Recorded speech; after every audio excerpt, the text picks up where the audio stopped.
What if I told you that one rainy day in Bengal decided the next 200 years of India's history? In 1757, a small battle near a mango grove in Plassey changed everything. The British East India Company wasn't yet a ruler, it was a trading company, but conflict with Siraj-ud-Dowlah, the Nawab of Bengal, over trade privileges and fortifications, brought them face to face in battle. Behind the scenes, Robert Clive plotted with Mir Jafar, a commander in the Nawab's army, promising him the throne if he betrayed Siraj. On the 23rd of June, 1757, in the midst of battle, Mir Jafar's troops stood still. They simply did not fight. The Nawab's forces collapsed. Siraj-ud-Dowlah fled, was captured, and executed. The company had its first major political victory. This wasn't just a battle. It was the start of British political control in India. Bengal's immense wealth funded the company's armies and expansion. Many historians see this as the real beginning of colonial rule. So remember, Plassey wasn't won just on the battlefield. It was won in secret meetings, broken loyalties, and a single promise that rewrote India's future. Plassey gave the British a foothold, but what they got in 1765 turned them from traders into rulers. Just 8 years after Plassey, another battle, the Battle of Buxar, sealed the deal. In 1764, the company faced a triple alliance: Mir Qasim, the Nawab of Bengal, Shuja-ud-Dowlah, Nawab of Awadh, and Mughal Emperor Shah Alam II. The British won decisively at Buxar. The Mughal Emperor had no choice but to negotiate. Under the Treaty of Allahabad in 1765, the emperor granted the company Diwani rights, the right to collect land revenue in Bengal, Bihar, and Orissa. The Nawab still kept the Nizamat, criminal justice, but in reality the company controlled both. This created the dual government system. For the first time, the company had a steady stream of income from Indian land. This revenue didn't just fund local administration. It financed wars across India and even trade with China and Britain. But it also meant harsher taxation, leading to suffering and famine, especially the Bengal famine of 1770. So if Plassey was the door to power, the Diwani rights were the keys that unlocked 2 centuries of British dominance over India. We've seen India's legal system grow from scattered courts to codified laws and high courts. But the final chapter before independence, that's the story of how Indians slowly took back control.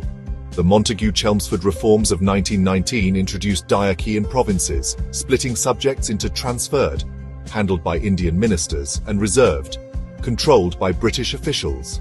The Government of India Act 1935 was a landmark, creating the Federal Court of India in 1937, the first truly Indian apex court within the country. By the late 1930s, distinguished Indian jurists like Justice S.R. Das and Justice Varadachariar served on the federal court, blending English legal principles with Indian realities.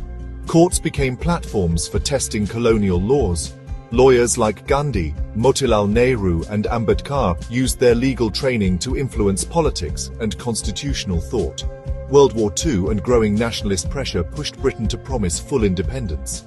The legal machinery was in place, but now the question was, who controls it? On August 15, 1947, India inherited this legal framework, adapting it to suit a sovereign democratic republic. From the East India Company's chartered courts to the Federal Court of India, a journey of control shifting from London to Delhi, setting the stage for our next great legal milestone, the making of the Indian Constitution. In the early 19th century, India had multiple legal systems: Hindu law, Muslim law, English law for Europeans, and different rules for local communities.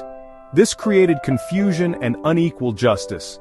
In 1834, the first law commission was established under the Charter Act of 1833. Its chairman was Lord Thomas Babington Macaulay. Macaulay believed laws should be clear, simple, and accessible. The commission prepared the draft penal code in 1837, which became the Indian Penal Code in 1860. This was revolutionary.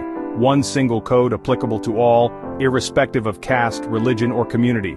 It marked the beginning of codification in India. The work laid the foundation for modern Indian law. The IPC remains one of the most important legal documents still in force today, almost 190 years later. By the mid-19th century, India had witnessed centuries of legal pluralism. Hindu law, Islamic law, and colonial regulations all coexisted, but without uniformity. After the 1830s, the first law commission had already drafted a penal code, but political instability delayed its implementation. The revolt of 1857 caused significant delays. Finally, in 1860, the Indian Penal Code was enacted, becoming the backbone of Indian criminal law. For the first time, criminal law in India became uniform and secular, applicable to all, regardless of caste, religion, or race. The code avoided vague moral terms and instead used clear definitions. It borrowed principles from English criminal law, but was carefully adapted for Indian society. IPC inspired the codification of other major laws: Indian Evidence Act, Indian Contract Act, and Criminal Procedure Code. Though drafted in the 1830s, IPC came into force in 1862, just after the British Crown took direct control of India. The IPC is remarkable for its longevity. Even today, many provisions remain unchanged after more than 160 years. It has been amended to address new crimes like cybercrime, terrorism, and sexual offences.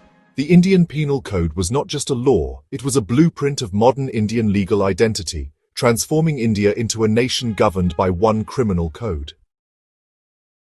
Ever wondered how India's modern judicial system came to be? Let me take you back to a turning point in history, the year 1861.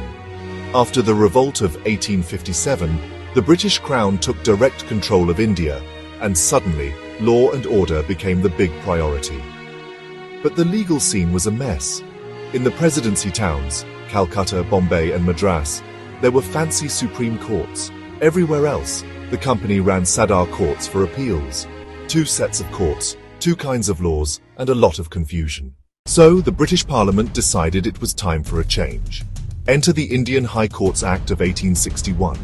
This law scrapped the old courts and set up new high courts in Calcutta, Bombay, and Madras. And here's what made it revolutionary. For the first time, civil, criminal, admiralty, and even church-related cases were heard under one roof. Imagine, no more running from one court to another for the same case. Each high court had a chief justice and up to 15 judges. Most were British, but a few Indians joined too. It wasn't full inclusion, but it was a start. These courts could hear cases directly in the presidency towns, and they handled appeals from the provinces as well. Most importantly, judges were now appointed directly by the Crown. That meant the British government, not the East India Company, was in charge, marking a big step toward professional, independent justice. The 1861 Act set the blueprint for India's entire judicial system. Later, more high courts popped up in places like Allahabad and Patna, but the model stayed the same. If you look at high courts across India today, you'll see the legacy of 1861.